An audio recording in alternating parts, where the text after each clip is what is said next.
안녕하십니까, 이대 강사입니다. 협동조합 설립 실무는 1탄과 2탄으로 구분돼서 강의가 진행됩니다.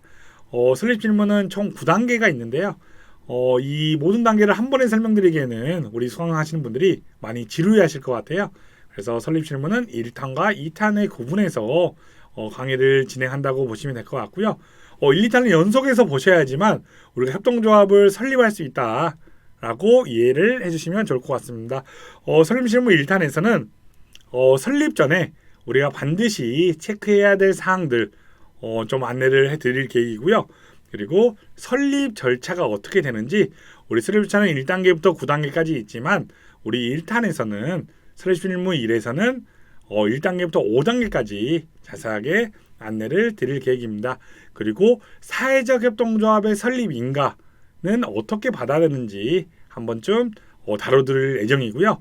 설립 실무 1강을 바로 지금 시작해 보도록 하겠습니다.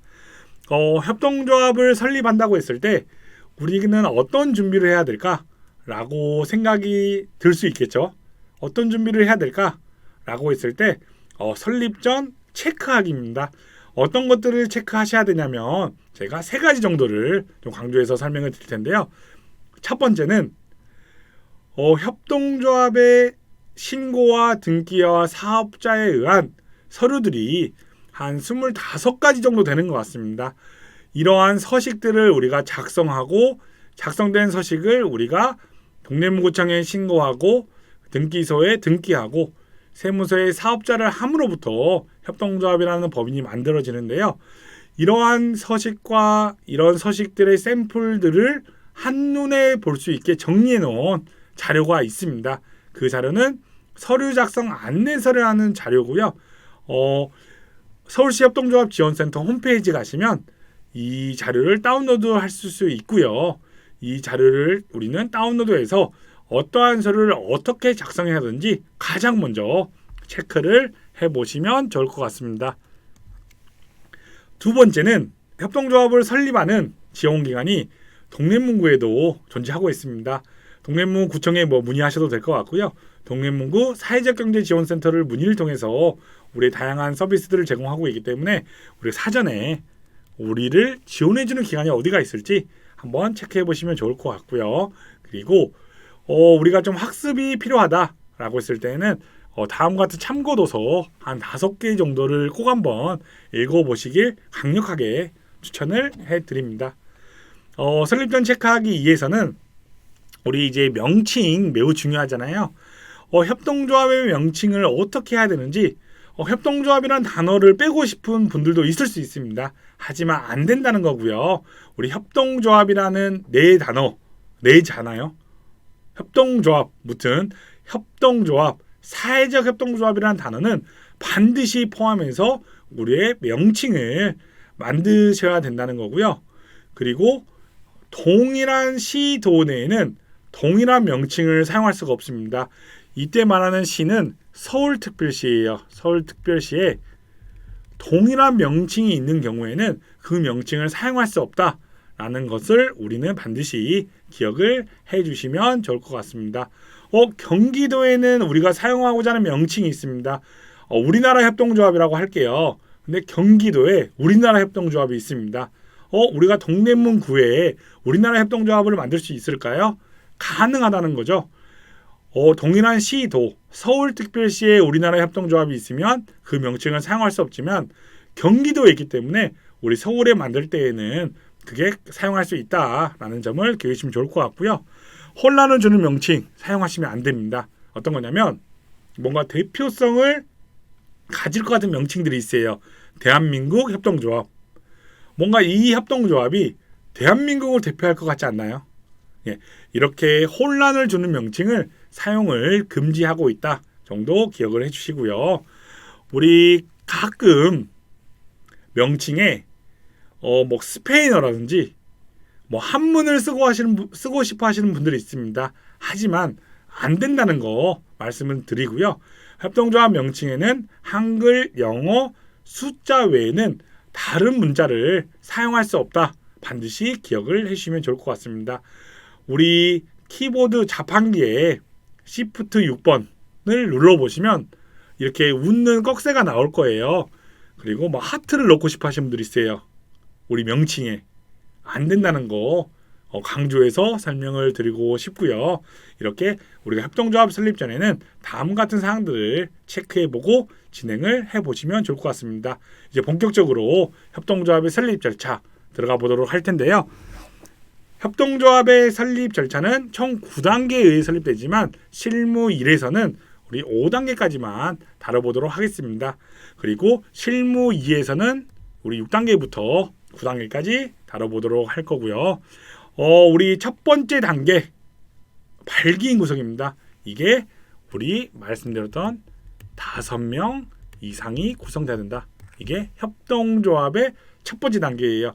협동조합과 사회적 협동조합의 절차는 9단계로 동일합니다. 하지만 5단계에 우리가 신고를 할 것이냐 아니면 중앙부처의 인가를 받을 것이냐 이 5단계만 차이가 있다고 보시면 될 것 같고요. 모든 단계는 다 동일하다라고 이해하시고 이 강의를 들으시면 아마도 도움이 되실 것 같습니다. 첫 번째 단계는 5명 이상이 모인 발기인 구성 단계이다. 우린 5명이 모였어요. 1단계를 우리는 이미 클리어한 거죠. 1단계를 달성했다고 보시면 될 것 같고요. 우리 1단계는 초기 핵심 구성원으로서 5명 이상이 모이는 단계이고 이 5명은 자연인, 법인 상관없습니다. 자연인으로 되고 법인으로도 구성해도 상관이 없다는 거 기억을 해주시면 될 것 같습니다. 발기인은 누구이냐라고 했을 때 그냥 좀 쉽게 설명드리면 정관에 기명 날인하는 사람들이다 라고 이해를 해주시면 될 것 같고요. 5명 이상은 조합원 자격을 가진 자로서 우리 발기인이 되고 발기인들은 정관을 작성하고 사업계획 작성, 사업에 따른 수입 지출 예산서를 작성하는 사람들을 우리는 발기인이라고 한다라는 점을 기억을 해주시면 될 것 같습니다. 1단계가 저는 가장 중요한 단계라고 봐요. 협동조합을 만드는 과정에서의 가장 핵심은 1단계입니다. 그 이유는 협동조합은 사람들이 모여있는 인적 결사적인 성격을 갖고 있잖아요. 그런 측면에서 우리가 하고자 하는 어떠한 사업의 목적이 일치해야 되는 필요가 있고요. 정말 필요한가? 우리 모두에게 필요해야 되는 거고요. 우리 모두가 절실하고 우리 모두가 책임지려고 하는 마음가짐이 있을 때 협동조합을 만들고 운영을 해야지만 협동조합이 지속가능한 성장을 할 수 있다고 판단이 되고요. 그런 측면에서 5명 이상을 구성하는 1단계가 가장 중요하다라고 저는 이야기를 해드리고 싶습니다. 그래서 5명 이상이 모여서 만든 거고 우리 5명은 이렇게 3가지 질문 서로에게 물어보거나 스스로에게 질문해보고 충족됐을 때 협동조합을 만드시는 걸 추천해 드리고 싶습니다. 2단계는 우리 발기인들이 구성됐으면 2단계에서는 다 정관을 작성하시는 거고요. 정관은 우리 협동조합의 최고의 자치 법규이다. 이렇게 이해를 하시면 될 것 같습니다. 우리 발기인분들은 2단계의 정관을 작성하는 거다라고 이해하시면 되고요. 정관은 협동조합 기본법 제16조에 의거해서 필수 기재사항이라고 있습니다. 필수 기재사항 반드시 15가지 필수 기재사항을 정관에 넣어야 된다는 겁니다. 우리가 정관을 만들다 보면 이 필수 기재사항들이 빠질 수도 있어요. 그러면 신고와 인가가 되지 않습니다. 반드시 필수 기재사항을 넣어서 정관을 작성을 하셔야 된다는 거고요. 이 정관에는 우리 발기인 5인 이상이 기명날인과 간인을 해야 한다라고 보시면 될 것 같습니다. 정관의 필수 기재사항 협동조합 기본법 제16조에 다음과 같이 명시를 하고 있고요. 첫 번째는 목적에서부터 그리고 총회 이사의 운영에 필요한 사항을 우리는 정관에 명시를 하게 되어 있다라는 점을 기억을 해주시면 좋을 것 같고요. 이 외의 사항을 좀 더 디테일하게 쓰고 싶다라고 했을 때에는 우리가 규약이나 규정을 두고 운영이 가능하다라고 볼 수 있습니다. 그리고 정관을 작성하실 때에는 별도의 법정 서식이 있지 않습니다. 그리고 제출할 때에도 반드시 사본을 제출하셔야 돼요. 그리고 정관은 우리가 그냥 정관을 작성할 수도 있지만 정관을 작성하기 위한 방법의 예시가 기획재정부에서 제공을 하고 있습니다. 협동조합 정관의 작성 방법 및 정관 예시라는 자료를 통해서 우리 협동조합이 정관을 만들 때 참고할 만한 자료를 제시해드리고 있고요. 그 자료를 참고해서 중요한 건 우리 협동조합의 고유한 특징과 우리 사업이 충분히 반영될 수 있도록 우리 정관을 만드시는 게 가장 중요합니다. 기획재정부가 만들어 놓은 정관을 참고해서 우리의 고유한 특징을 반영한 정관을 만드는 걸 우리 수강하시는 분들에게 안내를 해드리고 싶고요. 그리고 또 정관의 모든 것들을 정할 수 없다면 정관의 정한 바에 따라서 규약이나 규정을 정할 수 있다는 점도 우리가 기억을 해주시면 좋을 것 같습니다. 정관을 작성하실 때 유의해야 될 사항 중에 하나는 기본법을 위반하면 안 된다는 거죠. 너무 당연한 사항이지만 한 번쯤 짚고 넘어가고 싶었고요. 두 번째는 우리 한자 금액은 동일해야 한다는 겁니다. 한자 금액이라고 하는 건 상한과 하한이 없습니다. 없어요. 우리 협동조합이 한자를 10만 원으로 하겠다. 한자를 100만 원으로 하겠다. 한자를 1억으로 하겠다. 우리가 상한과 하한이 없기 때문에 정하시면 되는 거고요. 이 한자 금액은 반드시 모두가 조합원이라면 동일하게 납부를 하셔야 한다는 겁니다. 한자 금액은. 근데 이제 생산자 조합원에게는 50만 원을 받고 싶고 소비자 조합원에게는 30만 원을 받을 수 있습니다. 이런 경우에는 한자의 금액은 10만 원으로 동일하지만 우리가 좌수로 조정할 수가 있습니다. 생산자 조합원에게는 5자를 내게 하고 우리 소비자 조합원에게는 3자를 내게 한다면 생산자는 50만 원을 낼 거고요. 소비자는 우리는 30만 원을 낼 거라는 거죠. 한 자의 금액은 동일해야 되는 거고요. 하지만 우리 조합원에 따라서 좀 조합원이 납부하는 출자금을 차등을 두기 위해서는 좌수로 조정을 해야 한다는 점 기억을 해주시면 좋을 것 같습니다. 그리고 협동조합 기본법에 의해서 우리는 금융과 보험업을 할 수가 없습니다. 그래서 반드시 정관을 작성하실 때에는 사업에 금융과 보험업을 넣으면 안 된다는 점 기억을 해주시면 좋을 것 같고요. 그리고 작성의 주의사항의 핵심은 발기인 5인 이상 우리 1단계에서 구성된 사람들은 정관에 기명날인과 간이를 해야 한다라는 점을 기억을 해주시면 좋을 것 같습니다. 기명날인은 제 이름이 이기대예요. 제 이름을 쓰고 여기 인 이름을 쓰고 여기에 도장을 찍는 행위가 기명날인이라고 합니다. 반드시 발기인 5인 이상은 정관에 기명날인을 하셔야 한다는 점 기억을 해주시면 좋을 것 같습니다. 그리고 이제 정관에 발기인 5인 이상은 이제 정관에 기명날인을 했잖아요. 기명날인을 하신 이후에 이제 간인을 해야 됩니다. 간인은 우리 접힌면에 종이를 접어서 접힌면에 도장을 찍는 행위 이거를 이제 간인이라고 하는데요. 정관에는 발기인 5인 이상의 전원이 하는 거고요. 그리고 총회 의사록은 이제 뒤에 설명드리겠지만 이렇게 임시의장과 기명날인 3인 총 4명이 하게 되어 있고요. 이사회는 이사에 참석한 이사 전원이 기명날인과 간인을 한다 정도 기억을 하시면 될 것 같습니다. 3단계는 설립 동의자 모집입니다.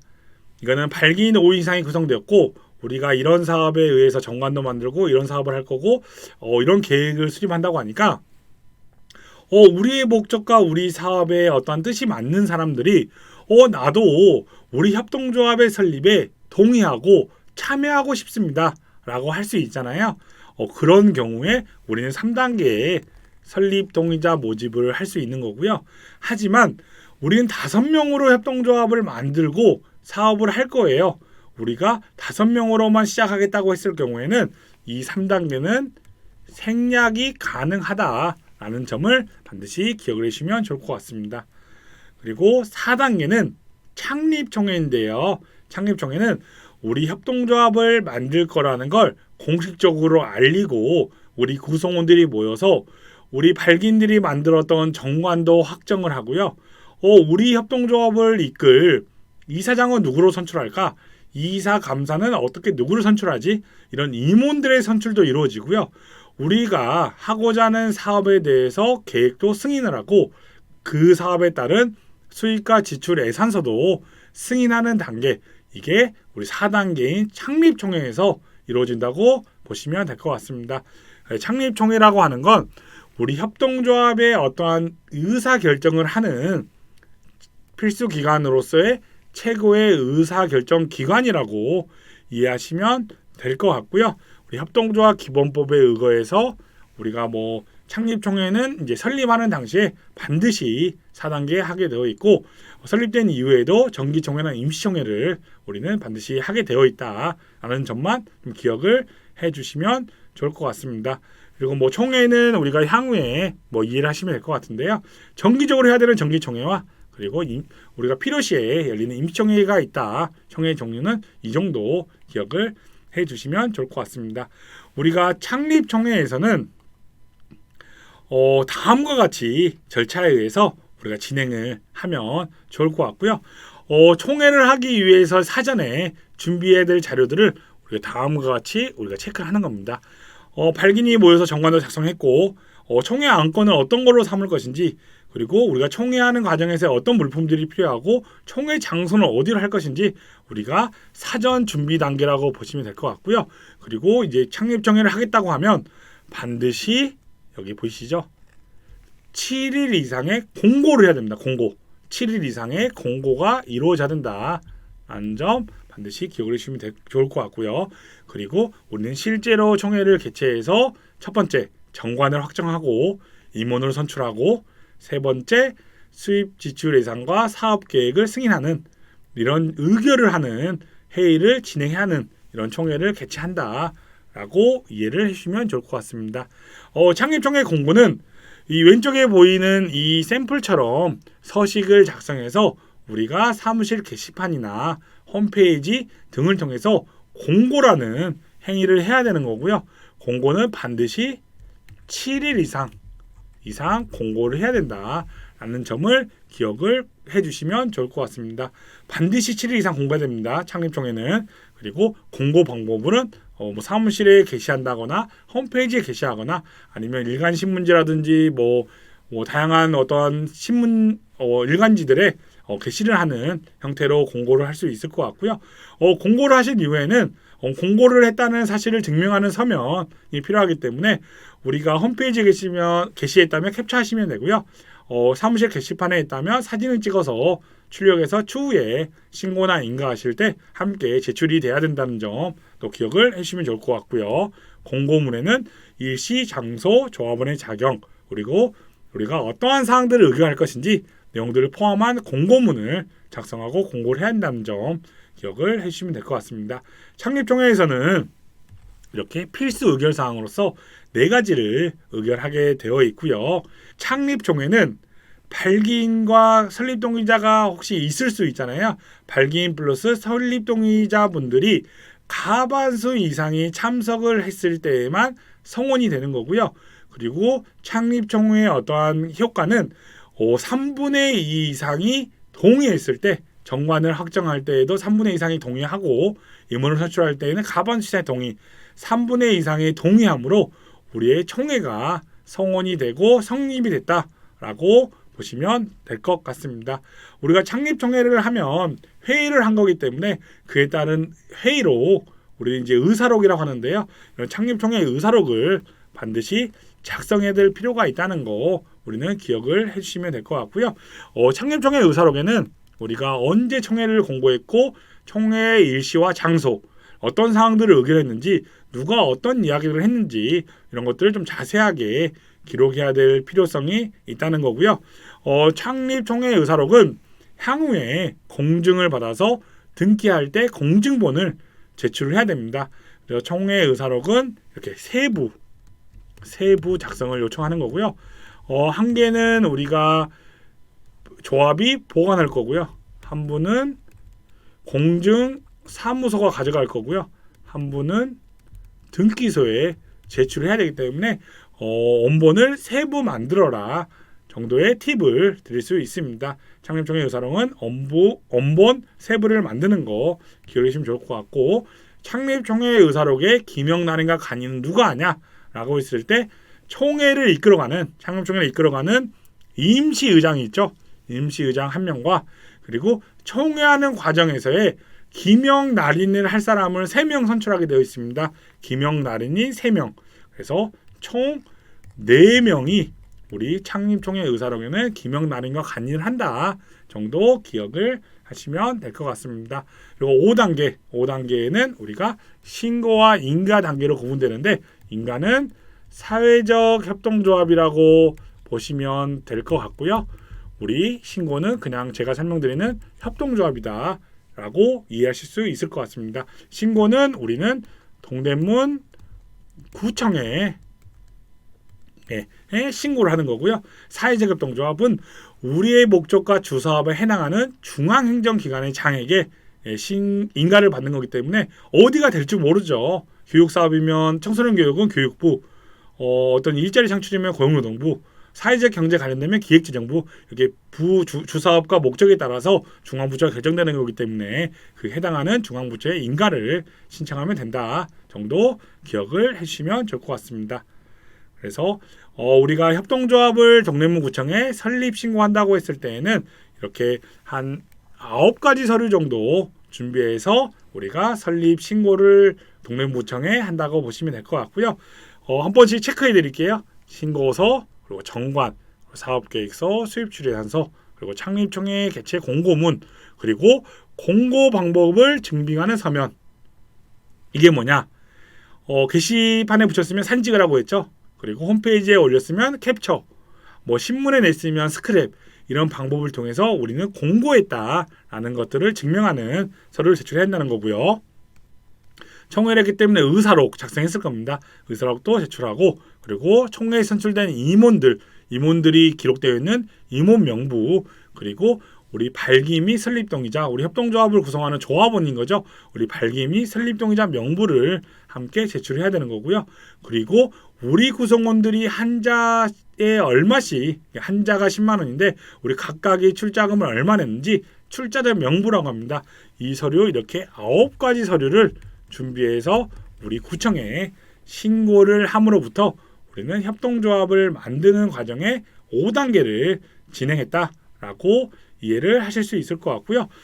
사회적 협동조합을 인가를 받고자 하는 분들은 이렇게 서류가 10가지입니다. 일반 그 협동조합보다는 한 가지 정도가 추가됐다고 보시면 될 것 같고요. 그 내용은 임원의 양력이 반드시 필요하고요. 우리 사회적 협동조합은 이사장, 이사감사의 이력서라고 좀 생각하시면 쉬울 것 같아요. 이사장, 이사감사, 임원분들의 양력을 반드시 제출해야 되는 거고, 그리고 10번째에 있는 인감증명서를 한 부씩 함께 인가 시에 제출을 해야지만 우리가 사회적 협동조합 인가를 받을 수 있다라는 점을 우리가 서류를 체크해 보시면 좋을 것 같습니다. 사회적 협동조합의 인가 절차, 우리 협동조합의 신고는 구청에 신고를 하면 되지만 우리 사회적 협동조합의 인가 절차는 이 5단계에 다음과 같이 진행된다고 보시면 될 것 같습니다. 인가 서류 우리 10가지를 준비해서 우리가 이제 중앙부처, 그래서 기획지정부라고 하면 기획지정부의 우편으로 등기를 발송하게 되고요.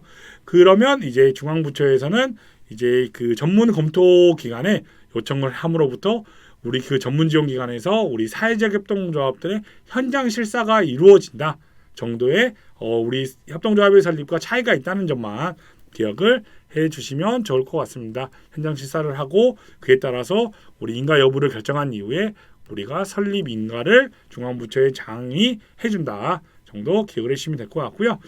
사회적 협동조합은 우리 협동조합과 다르게 우리가 해결하고자 하는 어떤 사회 문제, 우리의 목적이 되는 거죠. 그에 따라서 유형을 선택하게 되어 있습니다. 그 유형은 보신과 같이 지역사회 재생, 지역경제 활성화, 지역주민의 권익과 복리 증진, 이런 지역사회 문제를 해결하겠다라고 했을 때 지역사업형이라는 유형이 있고요. 일자리를 제공하겠다, 취약계층들에게 서비스를 제공하겠다, 위탁사업을 운영할 거다, 그리고 너무나 좋은 일을 하지만 이런 유형에 해당되지 않는다, 그리고 위에 1, 2, 3, 4 4가지 유형에 우리가 2가지를 함께 하겠다라고 했을 때 혼합형이라고 해서 이렇게 유형을 선택하게 되어 있고, 각 유형별로 공익사업의 40%, 우리 공익사업의 40%, 주사업이 공익사업으로부터의 40%의 기준을 충족해야 되는데 유형에 따라서 판단한 기준이 좀 상이하기 때문에 반드시 우리가 취약계층 고용형을 선택했다면 취약계층 고용형은 인건비와 직원 수로 판단 기준을 설정할 수 있고요. 직원 수로 우리는 선택하는 경우에는 우리는 1년이라는 시간 동안 5명을 고용할 거래요. 5명 중에 우리는 2명이 경력 단절 여성으로 취약계층이래요. 그러면 5명 중에 2명이 취약계층이죠. 그러면 40% 충족했죠. 이렇게 주사업의 40% 판단 기준의 유형에 따라 상이하는 점을 기억하시고 그에 맞게 준비하시면 사회적협동조합 인가를 받을 수 있다. 사회적협동조합의 경우에는 유형에 따라서 우리의 판단 기준이 조금씩 상이하기 때문에 우리가 어떤 유형의 어떠한 판단 기준으로 할 것인지 우리가 사전에 준비하시면 우리가 사회적협동조합의 인가를 받을 수 있다라는 점을 기억을 해주시면 좋을 것 같습니다. 협동조합의 설립 실무 2탄에서는 총 9단계까지 있지만 우리는 1단계부터 5단계까지 협동조합의 발기 구성부터 협동조합의 신고와 인가까지 한번 알아볼 수 있었고요. 다음에 진행되는 협동조합 설립 실무 2탄에서는 6단계부터 9단계까지 자세하게 설명을 해드리도록 하겠습니다. 예, 감사합니다.